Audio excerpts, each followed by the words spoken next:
Dear children of Christ, are you eagerly waiting to hear the story of the lost son said by Jesus Christ? Once upon a time in a peaceful village, there lived a kind-hearted farmer named Jacob. Jacob had two sons, Nathan and Ethan.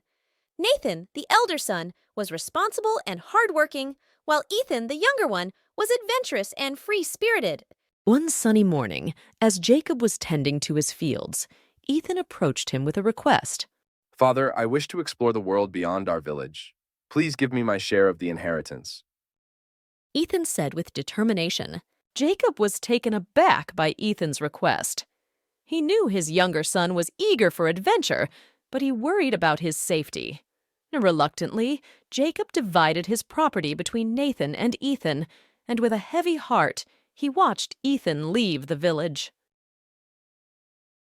Excited to embark on his journey, Ethan traveled far and wide, indulging in every pleasure he could find. He spent his days feasting, dancing, and living lavishly.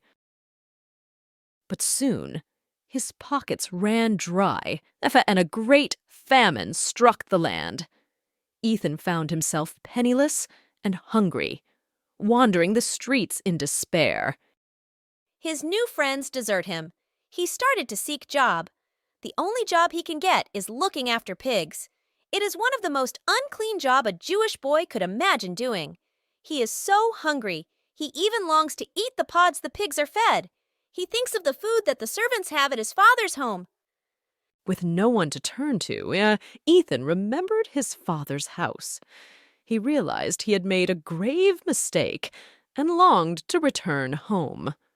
With a heavy heart and humbled spirit, Ethan set off on the journey back to his village.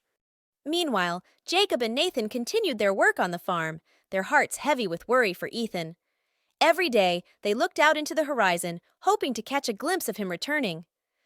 One day, as Jacob was working in the fields, he saw a familiar figure in the distance. It was Ethan, dirty and worn, but alive. Overwhelmed with joy, Jacob ran to embrace his lost son. Father, I have sinned against you and heaven. I am no longer worthy to be called your son. Ethan cried, tears streaming down his face. But Jacob, filled with love and forgiveness, embraced Ethan tightly.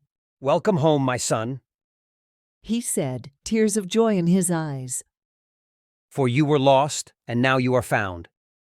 Jacob called for a grand celebration to welcome Ethan home. They feasted, danced, and rejoiced, for Ethan, who was once lost, had finally found his way back. Even when you make mistakes, remember that it's never too late to seek forgiveness.